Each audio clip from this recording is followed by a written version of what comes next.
Alors, le baptême étant une entrée dans l'Église, c'est toute la question de la foi. Euh, D'où vient notre lien avec Dieu, la divinité? C'est intéressant de constater que depuis que l'être humain est doté de l'intelligence, il se pose des questions. Depuis que l'intelligence a émergé de la matière, il se pose des questions. Et l'une de ces questions-là, c'est d'où je viens, où je vais, pourquoi je suis là. Et on dirait que avec l'intelligence, l'être humain a réussi à trouver pas mal de réponses à son origine ou à la possibilité de la présence d'un moteur premier ou d'une raison autre que lui, divine, qui soit à son origine. Et quand on s'est mis à réfléchir à tout ça, on s'est dit, ben, si sur la Terre, il y a des rois, des princes, des ministres, ben, peut-être que s'il y a un Dieu créateur qui est à l'origine de la vie, ben, peut-être qu'au ciel, ça fonctionne un peu comme sur la Terre. Puis là, ben, il y a des peuplades, hein, les Mésopotamiens, les Babyloniens, les Grecs, les Romains ont commencé à s'imaginer un petit peu que s'il était question d'un Dieu ou d'une divinité qui soit à l'origine de ce qui existe, de la vie, euh, ça pourrait être des personnes avec des noms. Alors là, il y a des noms qui sont restés dans notre histoire et qu'on connaît, la mythologie, Zeus, Apollon. Bon, et parmi ces dieux-là, au niveau de l'intelligence, on s'est mis à leur donner des fonctions, on s'est mis à leur donner aussi une hiérarchie. Il y avait le Dieu suprême, puis les dieux un peu moins importants. Puis là, ben, on s'est mis à leur conférer des rôles, la pluie, le beau temps, puis toutes ces choses-là. Et à un moment donné, on s'est même dit, peut-être que parfois les divinités s'ennuient au paradis, puis peut-être qu'il y en a qui descendent sur la terre. Puis comme ces divinités-là étaient majoritairement masculines, ben peut-être qu'ils rencontrent des belles terriennes, des belles femmes sur la terre. Puis peut-être que des fois même, il y a une union qui se fait entre une divinité et un humain. Puis là, on était avec des demi-dieux. Mais tout ça avec l'intelligence humaine qui essaie de comprendre d'où il vient, où il s'en va, puis qu'est-ce qui est à l'origine de la vie. Puis je pense que moi, je me plais à croire qu'au moment où l'être humain est arrivé au maximum de ce qu'il pouvait imaginer avec son intelligence, Dieu lui-même est venu à notre rencontre pour nous dire finalement qui il était vraiment. Et c'est là qu'il entre en contact avec un être humain dont le livre de la Genèse a retenu le nom. Et ce nom-là, c'est les deux premières lettres de l'alphabet, qui sont les deux premières lettres de son nom, Abraham. Et Abraham, son histoire est particulièrement intéressante parce que c'est un homme qui est marié avec une femme qui s'appelle Sarah. Puis Abraham et Sarah, dans le livre de la Genèse, sont des propriétaires de grands biens. Ils vivent dans un clan. Ils ont pas mal tout pour être heureux, sauf une chose, un enfant. Ils n'ont pas d'enfant. Pour assurer leur continuité. Puis Abraham, un jour, était sur le bord de l'eau. Il réfléchissait à sa situation, puis il se demandait pourquoi.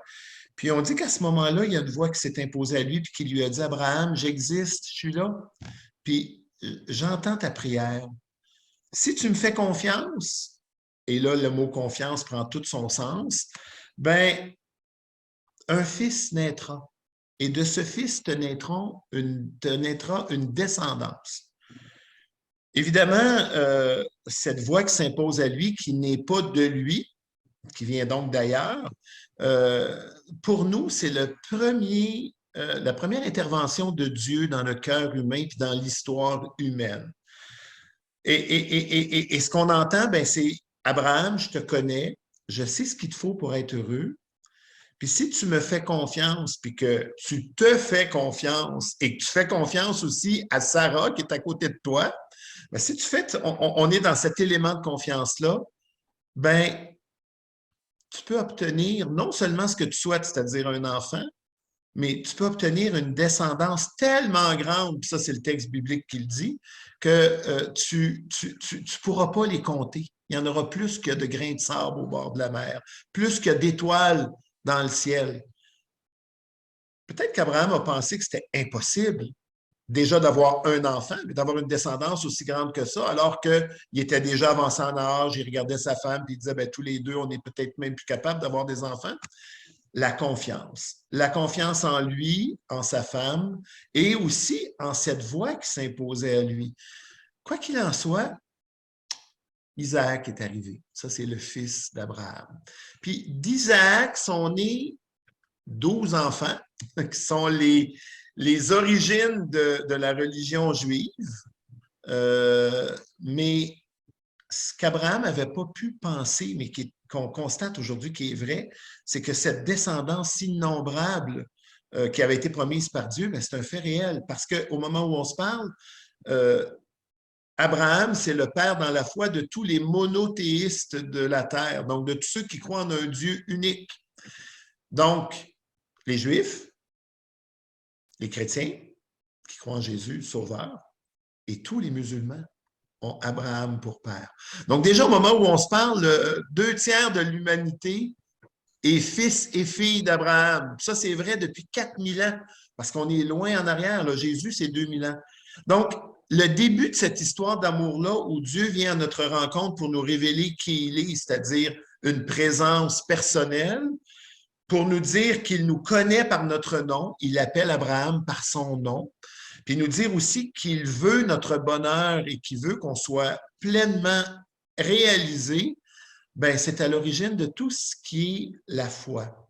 Et ça va prendre 2000 ans entre Abraham puis Jésus pour permettre que cette foi-là prenne racine dans le peuple d'Israël et qu'elle trouve des moyens et des rites pour qu'elle puisse s'incarner.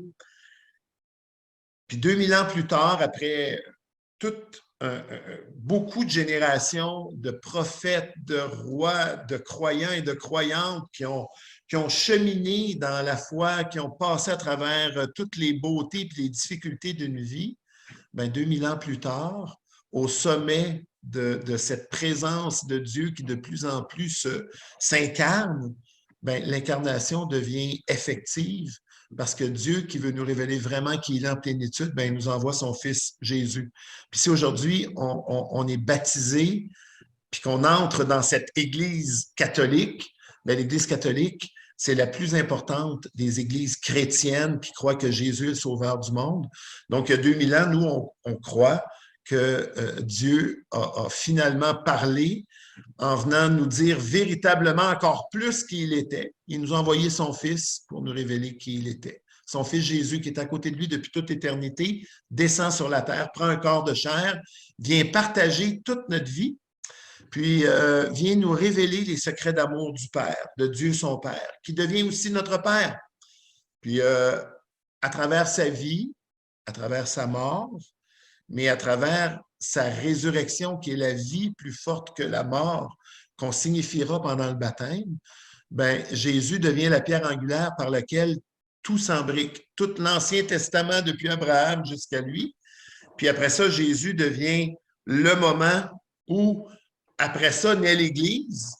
Cette Église qui a commencé à vouloir le rite d'introduction, où on baptisait d'abord des adultes, mais ensuite des enfants. Et dans l'Évangile de Matthieu, ben, à un moment donné, Jésus va dire à ses apôtres, allez de toutes les nations, faites des disciples, baptisez-les au nom du Père et du Fils et du Saint-Esprit. Et 2000 ans plus tard, en 2023, à l'époque où on est, ben, 2000 ans plus tard, le ministre du baptême procède exactement de la même façon. Il plonge dans l'eau l'enfant ou l'adulte et en posant le geste de l'eau, il dit exactement les paroles que Jésus a dit à ses apôtres il y a 2000 ans, je te baptise au nom du Père et du Fils et du Saint-Esprit.